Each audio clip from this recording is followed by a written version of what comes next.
Welcome to Far Lone Sales.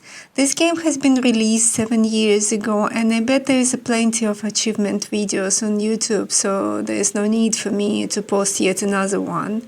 Instead, I'm going to use one of the playthroughs I did as a background to speak about what kinds of media I personally find able to suck me into their world and let me live there for a while, instead of just letting me experience it. Firstly, a few words about this game. It's set on post-apocalyptic Earth, future year unknown, and you play as a tiny character operating an old steampunk-looking machine called an locomotive. Most of the time it looks like it's about to blow up and fall apart, and if you can't manage it properly, it actually does. And then you wake up in your bed at the nearest checkpoint. You're going somewhere. And there is zero voice in this game and nearly zero text except some posters you're going to see on the way. This video, if you pay enough attention to it, will spoil major imagery and puzzles for you, so it's best that you watch it after actually playing, but not necessary. I found myself playing it over 4 times in a row, and even though some moments were not as emotional, I still found it immensely enjoyable. If you're going to love this game, you'll love it less for the plot and more for just being there.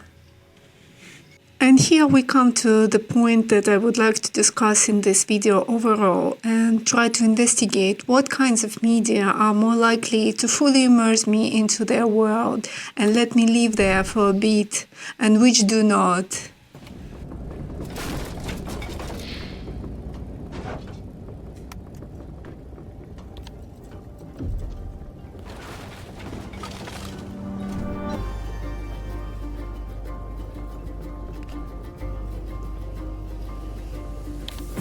I'm going to use several games I've played as an example, good and bad, and I will also talk a bit about a new TV show currently airing called Pluribus. As for the show, I'll keep the story spoiler-free, except maybe the general idea of the plot, and other games that I mentioned will also be spoiler-free because I will talk rather about their structure and properties than the actual events.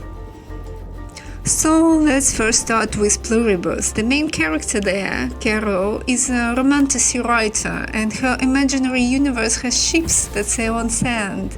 And this image is eerily familiar. I think there was a sand ship somewhere in the Pirates of the Caribbean and a funny land Titanic in Futurama series. But I kept wondering if there are indeed full-fledged fantasy series about sand ships. I wasn't interested enough to actually Google it, but as I was casually browsing Steam catalog, I ran into this little game. I saw a sand ship of a kind and decided I'll play it between the episodes, and boy, did I not expect that it will bring up so much more that I'd like to talk about after playing it.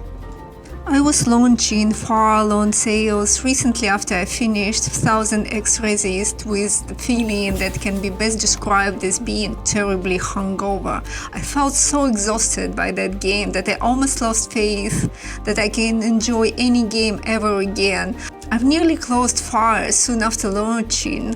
That's how low on energy I felt, but then it has drawn me in, and now, having completed it 4 times in total and having replayed several parts also, I can say that my faith in games being enjoyable is fully restored. My first playthrough of Far took around 5 hours, I think, because I was very thorough and made sure to collect every item there was. And then I replayed several parts if I missed anything, including getting some achievements. There is an achievement to finish the game in 99 minutes, and for the second playthrough I tried to see how far off was I, and that took another 2 hours, obviously too long, so 7 in total. And then I tried to speed up, collect less items, manage the locomotive more efficiently, and solve puzzles faster, and I was 2 minutes too late for the achievement. Yep, I finished the game at 101 minute mark. I expected myself to be extremely annoyed by that, but to my great surprise I wasn't. I just shrugged, got myself a cup of tea and set to play it for the first time immediately. And this time I finished it with 6 minutes to spare. So my total time of playing Far Alone Sales is around 10.5 hours, which is just about when I reached chapter 9 of 1000x Resist, full of rage at the fact that it still wasn't over. The simple reality of numbers made me very curious to look into this phenomena of my mind closer and pinpoint exact reasons why one game failed to give me any pleasure so miserably and the other excelled at it spectacularly. Well, these two games, Far Alone Sales and 1000x Resist, are obviously totally different. The only thing in common is post-apocalypse. There are dramatic differences apparent from the very first sight, even from the screenshots and the music. But how exactly are they different? Why Far works and gives me what I look for, while the other game doesn't? I'd like to start from talking about what I'm looking for in games generally, and for that I have to return to March of 2025 when I bought and played my very first game after a long time of not playing any desktop games at all. That was Cabernet, which is yet another game which has nothing in common with Far. It's a 2D vampire narrative RPG where you play as a newly turned vampire Lisa. You have zero memory of your past life and you are given a job as a doctor apprentice in a local town where you can interact with locals and do their quests, making difficult decisions to balance your new lust for blood and dormant memories of prior life ethics while continuing to coexist with humans and keeping your identity secret. I felt fully immersed into the world of Cabernet, and I wanted to explore it to such a detail that I ended up spending an insane amount of hours playing this game, over 60 I figure, and yet there are still even more things there that I'd like to explore, and one day I will launch it again. So that establishes the fact that I'm capable to endure longer stories, the stories that are impossible to be finished in a single sitting. It's not that the game has to be short enough for me to not get tired of it. It can be as long as it gets, if only I enjoy being there. Being there, that's a key. Turning my head away from the computer screen with Cabernet, that one day in March of 2025, I went on to read some news.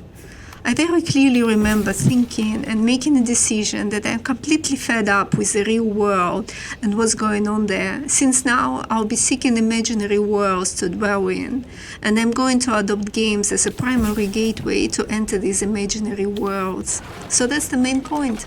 I like games that, one, create another world, and two, let me live in it for a bit.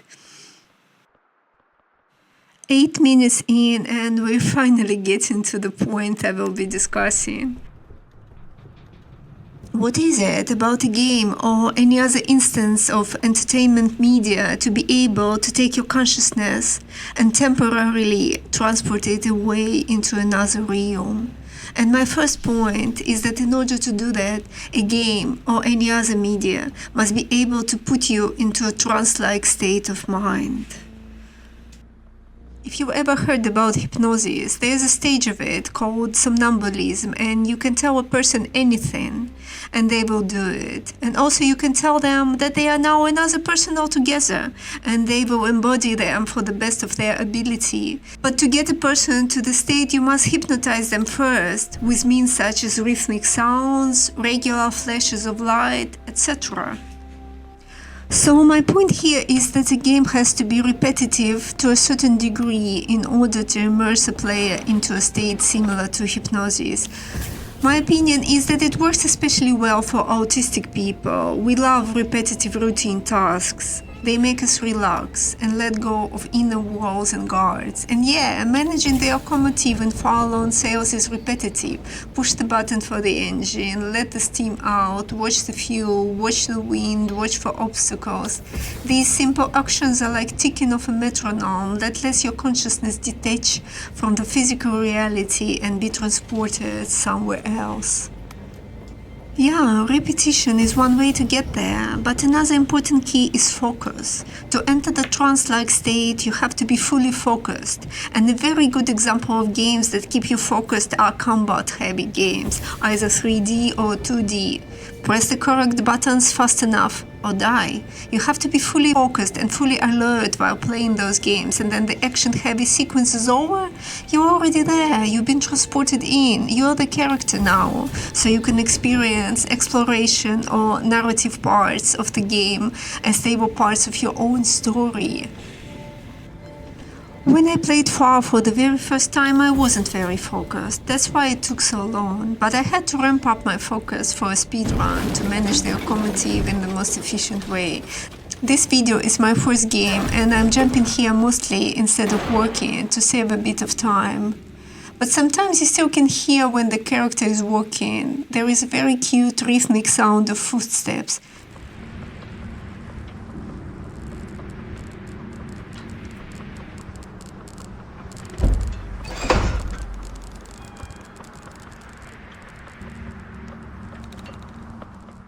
And this sound, I'm sure, helped to get me into the trance-like state. 1000X Resis didn't have any repetitive routines at all. I'm not even sure if there was a sound of any footsteps for that much of the exploration on foot that you had to do in that game. The main map was just too huge, the scenes and areas were too many. I tried, but I never found any title of any imaginary metronome to latch onto and jump the realities from here to there. 7th episode of Pluribus is yet to release, and I promise that I won't spoil it, but there's a theory that there is a high-frequency rhythm, a sound that glues the collective together. So yeah, so much for the rhythmic sounds and what they do to our consciousness.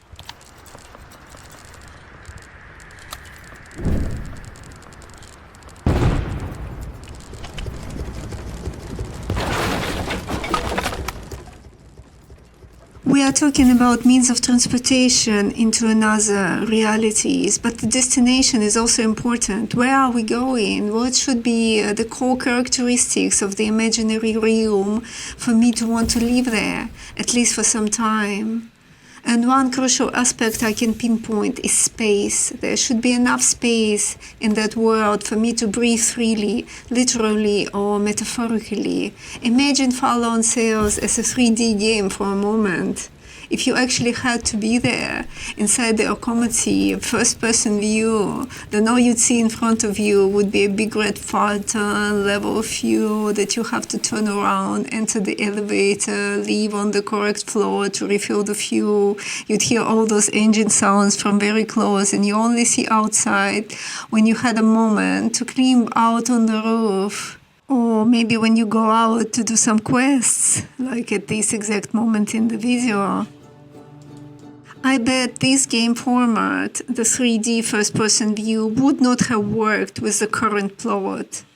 It might have worked as a horror story, especially if you had to fight off zombies along the way, but not this journey kind of story. The key why FAR worked so well for me is space, a lot of space on the screen. While the character might have been confined to close quarters of this old machine, you, the player, the spectator, had all the space outside too. You could see the stars, the sunrise and sunset, huge abandoned structures and remnants of the world long gone. And you were there in that world alone, and you were tiny, so tiny in that big, vast, open world. I saw some people complaining that the playable character was too small and you could zoom in only a little bit, but not enough to see all the details. But I love games that make you feel no more than a speck of dust in an infinite universe. I love this feeling, because that's what we are. We are nothing but tiny specks of dust, each with a tiny, warm, beating heart, floating on a slightly bigger rock in an infinite, empty and cold universe. But that feeling aside, you do not just become this tiny character, you also become the whole locomotive, and you get to identify yourself with this old machine as your extended body. There is one very emotional moment in the game where the locomotive runs away from you downhill and you have to chase it in the night, in the wind, feeling suddenly so fragile and unprotected in that huge, huge world. And that's why the moment in the end of the game where you have to part ways with the locomotive actually hurts emotionally. You're letting go of a part of yourself, like shedding your old shell for something new to grow and begin. Far Alone Sales lets you experience this range of beautiful emotions, largely because it doesn't tell you to do that. There is no written directive that you are the machine. No, you're given space to start feeling like that out of your own free will. And that's the main difference between 1000X Resist and Far Alone Sales. While one is unbearable and the other one is soothing, the space, by sticking more and more elements into their narrative, 1000X Resist gradually occupies all the available space in your mind. You suddenly find yourself stuck in a confined space with way too many people and their issues. They all behave and feel in their certain way, and there just isn't much space for interpretation. You're being gentrified out of your own imagination. Maybe at some other point of life I would not have enjoyed Far that much, but after my inner space has been raided by that overcrowded story, I needed something especially empty to reclaim it. Let's now come back to Cabernet for a moment. Did this game have space? Well, there was a town for you to explore and inhabitants to interact with, but the main thing that it had was the freedom of choices, how to do this. I love Baldur's Gate 3, but more as an idea. My personal pledge is not to play combat-based games with a focus on killing, so most of the games that give you a lot of freedom of choice are inaccessible to me. Cabernet was my Baldur's Gate 3. I have never run into a game that gives you that much freedom to choose whatever you want, simultaneously being free of combat. That's where my insane amount of hours in this game comes from. Not only did I want to try different choices, but I also wanted to try how these choices would interact with each other. So it's given me a space of possibilities where I could roam free and face the consequences of my imaginary actions, much like in the real world. Another truly choice-rich game is Slay the Princess. It's much more violent, but then the consequences of whatever path you may choose, including psychological, are shown with amazing clarity. And yeah, I do not play games where you kill for a reward, but I do play games where killing yields unique consequences. In Slay the Princess, while you confine to basically the same setting, you get to explore the vast space of emotions and perception changes due to your actions. And here I want to refer to Pluribus once again. Some criticism of this show is that it is extremely slow, that seemingly nothing is happening. Wow, I love that. And precisely because of this idea of space, Vince Gilligan, creator of Pluribus, is famous for his iconic scenes with characters engaged in absolutely mundane actions, and this gives the narrative a lot of space to breathe, and enough space for you, a viewer, to enter this imaginary world and live within it, should you be inclined to do so. Aside that, Pluribus has got some truly trance-inducing scenes of all the humans joined into the hive mind, acting together in unison. Yeah, here we have trance again. And this show has drawn me into to such an extent that one night I saw a dream set in the universe of the show, which has literally never happened to me before. Maybe after binging 5 seasons in one sitting, but not while watching something for just 1 hour in a whole week. The point I'm making here is that the space for the narrative to breathe, an open space for interpretation, and the space to feel with your own choices is a key to creating truly immersive worlds where you'd love to live for some time. Not overly scripting everything and letting the viewer or player fill in the gaps with their own imagination, providing enough space for them to exist alongside the characters and not be suffocated. And in the final part of this voiceover, which is mainly irrelevant to the game I'm playing, I'd like to talk about plot types. In the theory of storytelling, there is some classification that all stories fall into. These are roughly 1. Overcoming the monster, where a hero defeats a villain, which is possibly one of the most common basic plots of video games, especially combat-based. Then 2, rags to riches, growing from poor to rich, which is probably closer to build-and management games and nearly every sloppy pay-to-win match 3 game there is. The next plots, which are more pronounced in point-and-click adventure games, are 3, rebirth, a villain reformed or protagonist redeemed, and 4, being the quest, hence the name of the genre, a journey to find something, be it an external object or an internal revelation. There is also 5, comedy, and 6, tragedy, but these appear more rarely in their pure form in video games, more in movies or series. Sucker for Love definitely was comedy, but also a quest for a smooch or 2. And finally, there is one more story type, the 7th one, which holds a especially dear place in my heart. It's a journey to a strange land and back. In games, it's more often either coming back from a strange land or just traveling there. For simplicity's sake, I'd refer to these story types as just a journey. And these are definitely platformers, the essence of a journey, constantly working, moving, having to reach somewhere. Far-Lone Sails is a journey type of story too.